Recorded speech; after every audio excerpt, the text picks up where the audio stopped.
on deck with the Muskrats. I'm Muskrats broadcaster Casey Williams. Today we're going to recap the 2012 NECBL season. Can't believe that it's already over. You'll see this episode throughout our off-season on LRPA TV and LaconiaMuskrats.com. First and foremost, we want to thank all our fans for their increased support coming out and making this such a memorable summer. Thank you all so much. Ahead on the show, we will look at every detail of the 2012 season, but first, here are some Muskrat headlines making news in leading off. The 2012 Laconia Muskrats season came to an end on August 4th with an 11-5 playoff loss to the New Bedford Bay Sox right here at home. For the Muskrats, it was their third straight year in the postseason, coming up just short in the Eastern semifinals. The Bay Sox would go on to the Eastern Finals to face the Newport Gulls.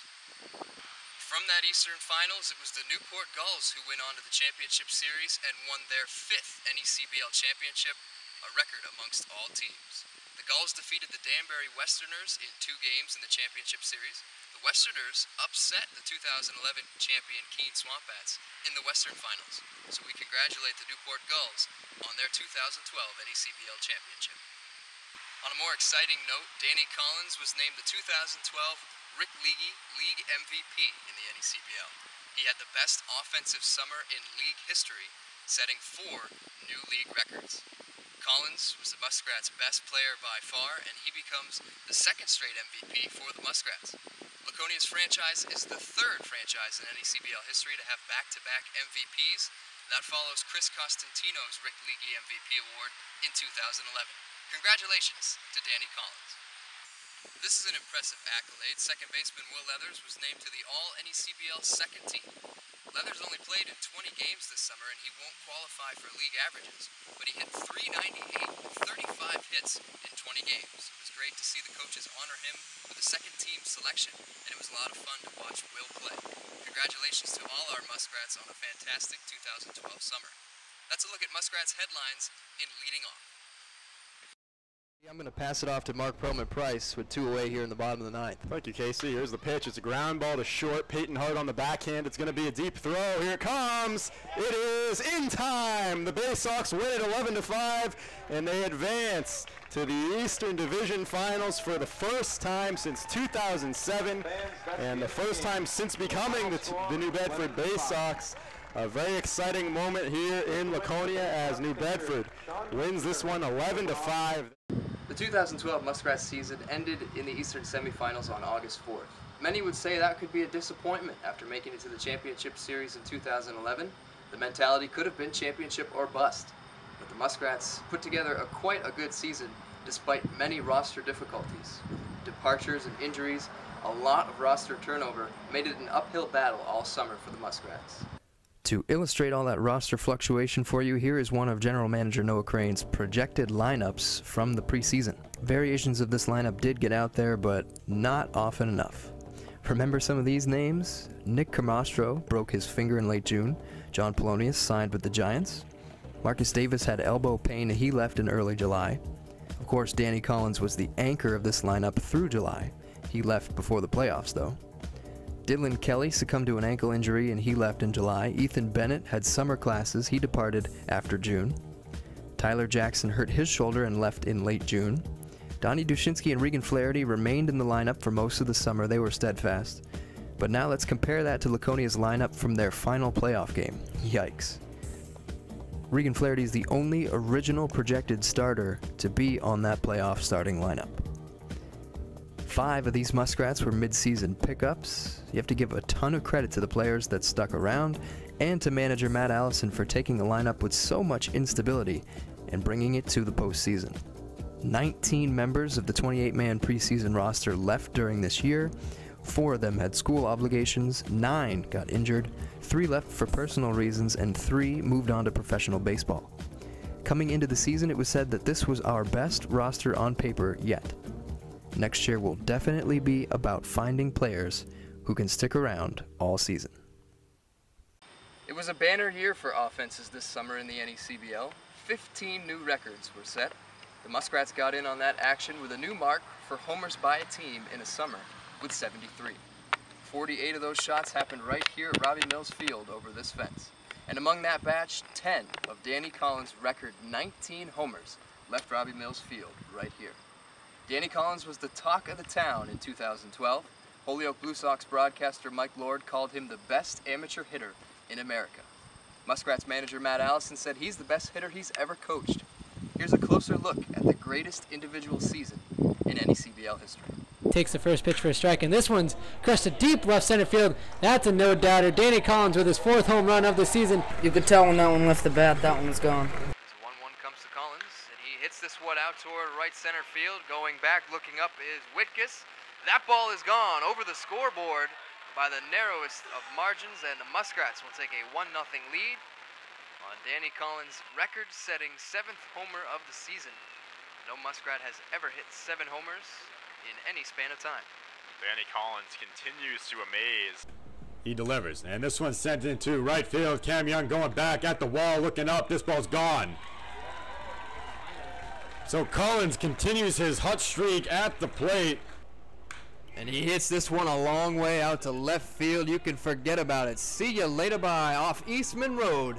The 10th homer of the summer for Danny Collins. Back-to-back 2-run shots for him. And the Muskrats are on top 12-7. 1 out, 2-strike pitch. Curveball that he launches out toward right field. Looking up is Lazinski. That ball is gone. See you later, bye. Danny Collins has tied the NECBL mark for homers in a summer with his 14th shot of 2012. Howell's got to be careful. Doesn't want to give him anything too good here. 0-2. Collins swings and lines this one into right field and deep. Going back is Zangle on the track of the wall. It's gone. And Collins driving it the opposite way, way over the short fence in right field. His 15th home run of the summer, a new NECBL record. Congratulations to Danny Collins. What more can you say about Danny Collins, the 2012 Rick Leahy MVP in the NECBL, the 2nd straight Muskrat to do so? Danny, though, made the NECBL first team, and if you remember last year, Chris Costantino was named to the NECBL 2nd team, so Danny gets the complete package. The 19 homers are a new NECBL record. He passes Gil Barkman of Keene and Aaron Farah of the Rhode Island Reds, who both hit 14 homers in 1998. Collins was the Home Run Derby champion at this year's All-Star Game, the first Muskrat to do so, but the 3rd player in franchise history to win the Derby, back when the Muskrats were Silkworms. Collins had the best single-game performance this summer with 3 homers and 6 RBIs, July 29th at New Bedford. He set 5 NECBL records in home runs, total bases, extra base hits, slugging percentage, and on-base plus slugging. And he led the NECBL in 6 categories if you add his intentional walks to that list. Danny had 4 intentional walks. He was 2 away from having another NECBL record. He was a possible Triple Crown candidate. His 37 RBIs ranked 6th in the league, and his .390 batting average was 2nd. Danny was 9 RBIs and just 15 batting points shy of the NECBL's first ever Triple Crown. Danny set 10 new Laconia Muskrats offensive records and led the team in 14 categories. Here are the rest of his stats and where he ranks. 6th in RBI, tied for 3rd in runs scored, 2nd in hits, and 5th in at-bats. These are the most impressive stats by an NECBL player in the league history. It's been planned up for about a month now that I was going to leave on this date. We think that I've been playing with a broken finger for about a month now, so we got to get home and get that checked out before school gets back up going. And but it's been a blast. It's no doubt been a blast. I'm glad to have came up here and made it a home for 2 months. It was fun. It's a good feeling knowing that a lot of hard work's finally starting to pay off and whatnot. You know, it was nice that getting up here, getting my name finally out there on the radar and whatnot for the next level. But the records are they're fun. They're nice to have in the long run. But I mean, in the end, they just kind of come with consistent play, I guess you could say. I mean, I really tried to just keep a level head throughout the summer, which sometimes I didn't. But when I did, you could tell, and it showed when in my ABs and whatnot. This year in school ball, my coach harped on me every day about going middle the other way. That's where my natural swing is. Every day he worked on it, he worked on it, he worked on it, and something, I guess, clicked 3 games in. And it was nice to have been playing at a hitter's ballpark, but it just clicked. I found a lot of barrels, and out of my 19, probably 10 of them or more, probably say more than that, were center field to right field. And It's how it works. Like my coach said, a lot of hard work, and then once it clicks, you'll be unstoppable. And that proved this summer. It was a blast being up here, man. It was fun. I'm glad that Noah allowed me to come up here and, you know, be a part of the team and help bring a couple W's this way. As for Danny's team, Laconia finished with a 17-24 record, good for third in the East. It's the worst record that the team has ever had, but it's also the first time they've finished better than fourth place. They would have had a chance to tie last year's record of 18-24 had they played that final game that was rained out. Laconia made the playoffs for the third straight year. They clinched a playoff spot early with a Mystic loss on July 29th.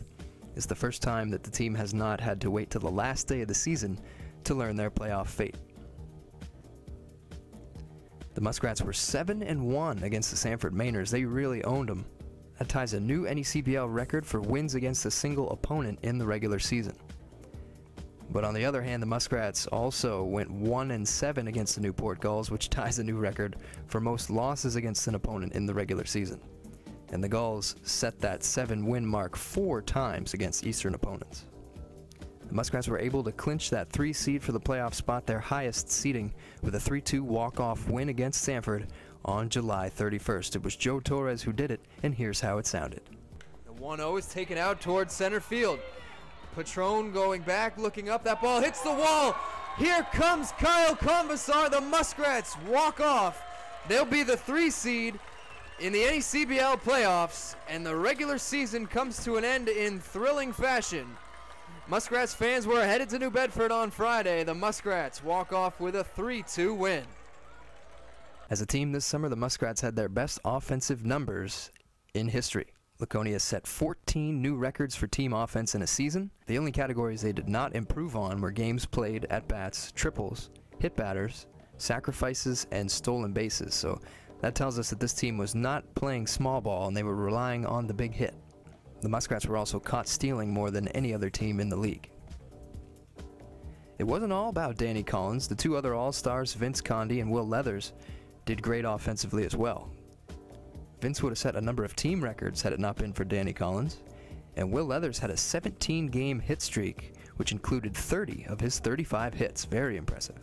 The 73 homers hit by the Muskrats team tied a new NECBL record.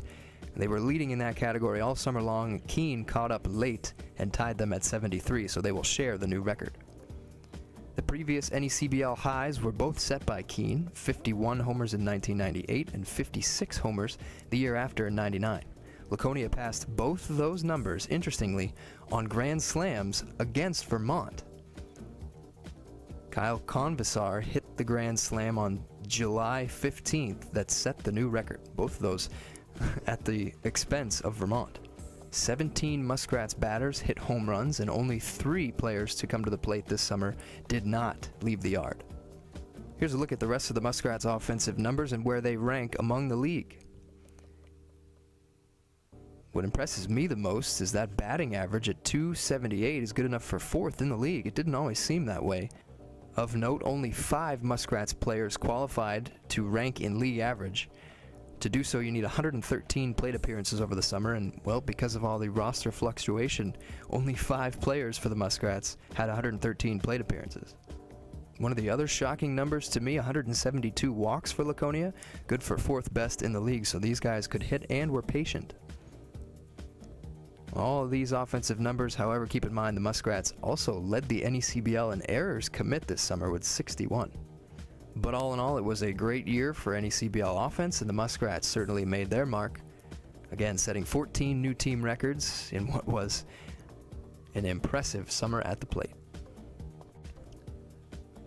The other side of that coin, Muskrats pitchers really struggled in 2012, as did all NECBL pitchers. Laconia had the 2nd worst ERA in the NECBL at 6.42. They were ahead of only Mystic. This year, a Muskrats pitcher did not lead the NECBL in strikeouts for the first time in team history. The Muskrats did, however, have 3 pitchers in the top 10 in strikeouts, as Matt Aldrich was 3rd, Austin Sullivan was 5th, and Kyle Mullen was tied for 7th. And despite all that offense this summer and the pitching struggles, the Muskrats had a chance to set the only team pitching record this summer. Laconia's 394 strikeouts as a team were 11 away from the NECBL record of 405, which was set by Newport in 2008. 11 away, you got to think the team maybe needed one more game and they could have touched that record. And you look to that rain out against Mystic that wasn't made up, just 41 games for these pitchers, so in a full season, perhaps you're looking at the all-time strikeout record for the Muskrats, but this year they came just shy, 11 away. 3 new season highs in runs allowed this summer for the Muskrats, and 6 new season highs for home runs allowed. Nick Manupelli led the entire NECBL in saves and set a new Muskrats record with 8 of them. And Tim Swadek, a relief guy, a hitter as well, he sets a Muskrats record with 4 wins this summer. One of the big stats for Laconia was starting pitchers lasting into ball games, giving the offense a chance to take early leads. And you look at quality starts, the Muskrats had just 13 of them in 41 games, a quality start being when a pitcher lasts 6 innings or more. Of the 13, Kyle Mullen supplied 4 quality starts. The Muskrats could have used more of those and perhaps a little bit better pitching, and you're looking at maybe a different result for this team. As the Muskrats turned 3 years old this summer, they saw increased support from the community and the fan base. Attendance numbers grew for the 3rd straight season, and they could multiply by a big number next year with the inclusion of the party deck on the back of the Muskrat Monster. Fans, you may have noticed that Dunkin' Donuts put their name on the Muskrat Monster as they were the biggest sponsor helping to create this structure.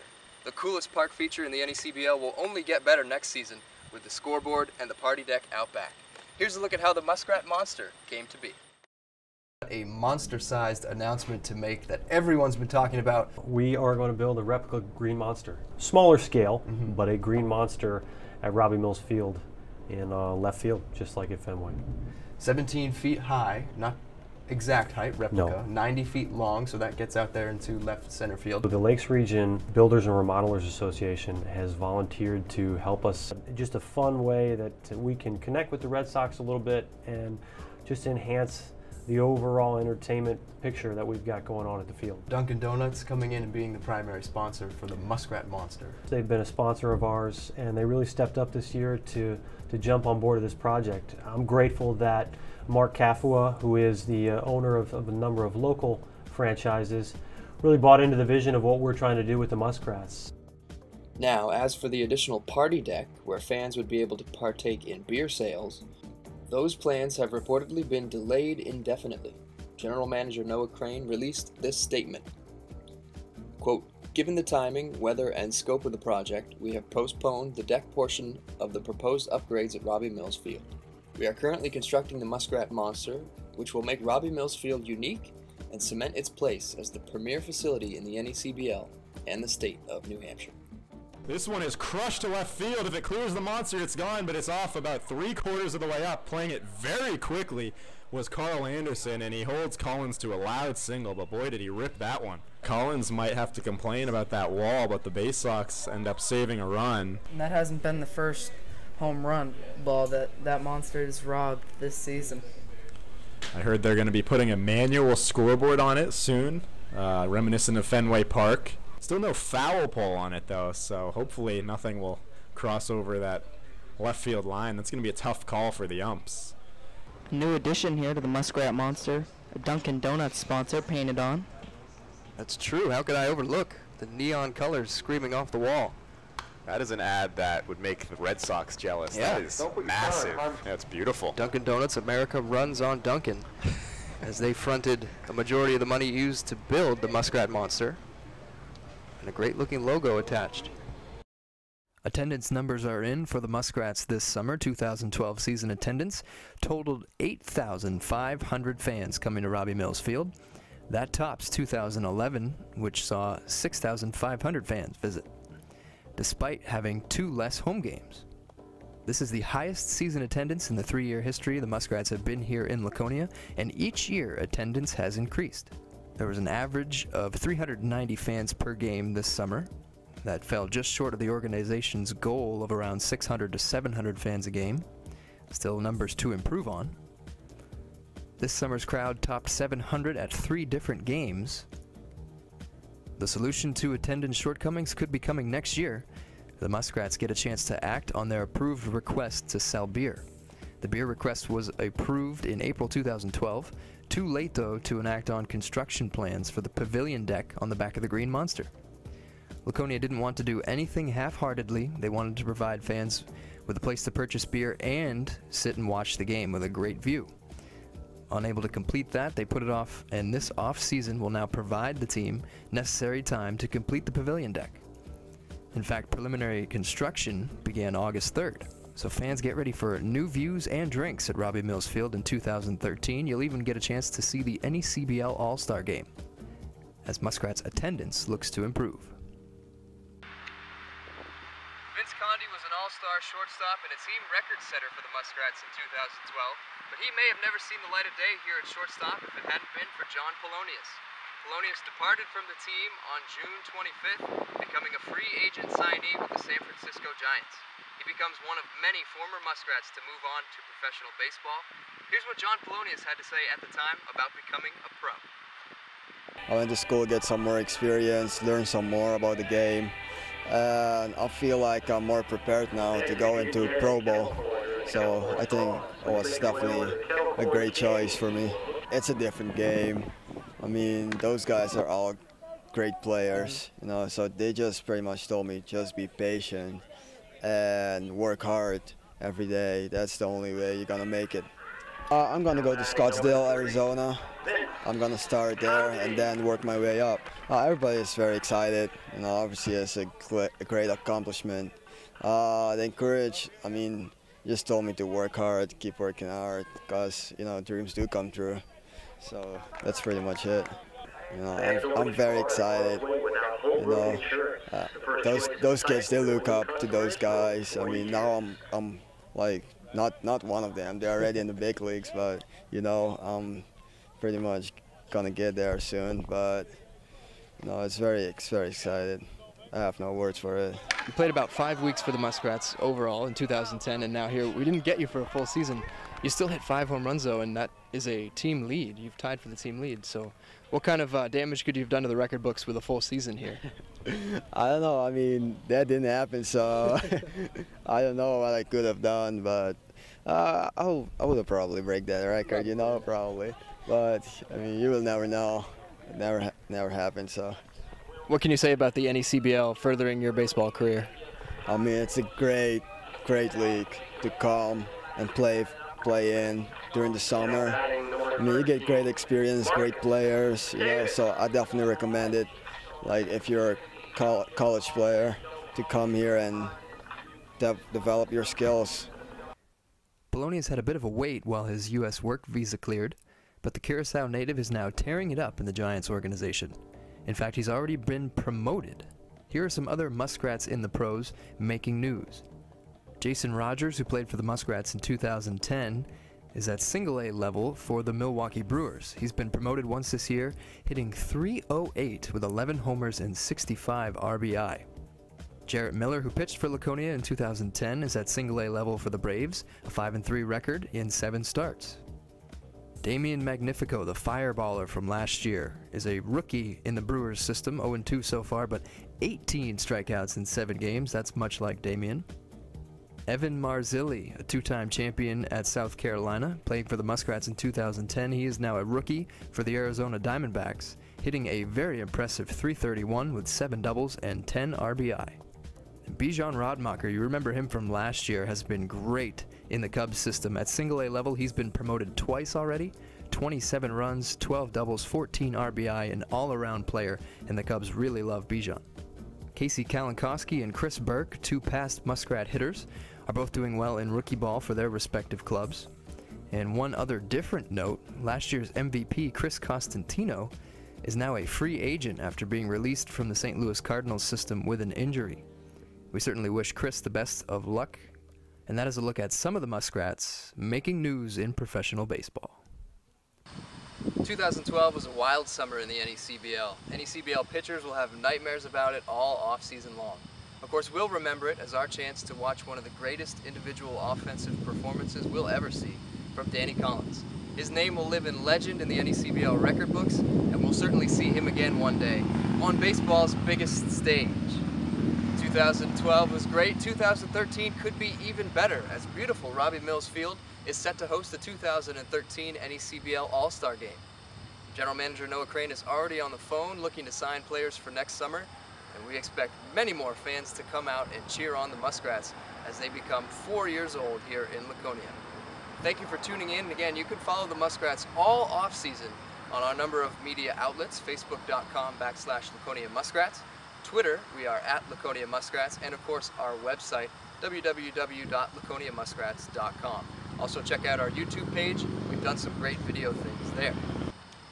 Of course, we have to thank our number of host families who put up Muskrats all summer long. We thank you for that support. And we want to thank some of our biggest sponsors, Dunkin' Donuts, the Taylor Community, Burrito Me, and Belknap Landscape Company. Thank you for your support of the Muskrats. Well, I also want to thank all of our interns who made it a great year, especially Nikki Lyons, who was our off-field community outreach person and on-field games and entertainment leader. We thank all of our interns this summer. My special thanks to General Manager Noah Crane and the Crane family, his father Jonathan, for giving me such a great opportunity here with the Muskrats. We're going to take plenty of time this off-season and work harder to bring you a better product next year. We hope you'll follow us and get ready for the 2013 Muskrat season. Thanks for tuning in. Thanks to LRPA TV, and we'll see you next summer, Laconia. Go Muskrats!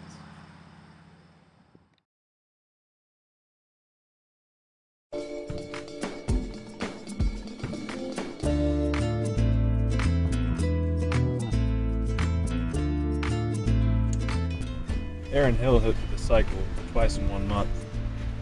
I did it twice in 1 game. I get credit for a save before I enter the game.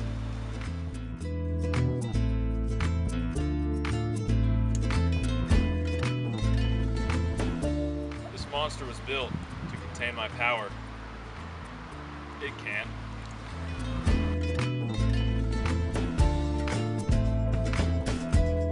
I once threw a changeup just to give the hitter a chance. I don't wear an undershirt just to make my jersey fit.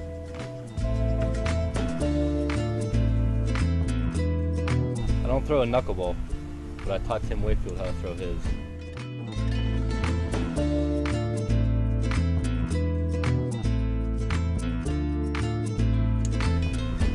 David Ortiz calls me Big Papi.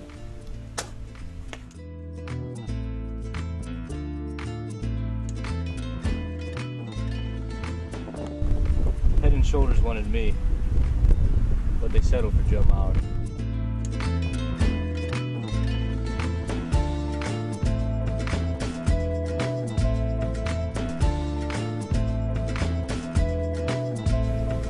My circle changeup is the best pitch in the NECBL. But only when I give the sign.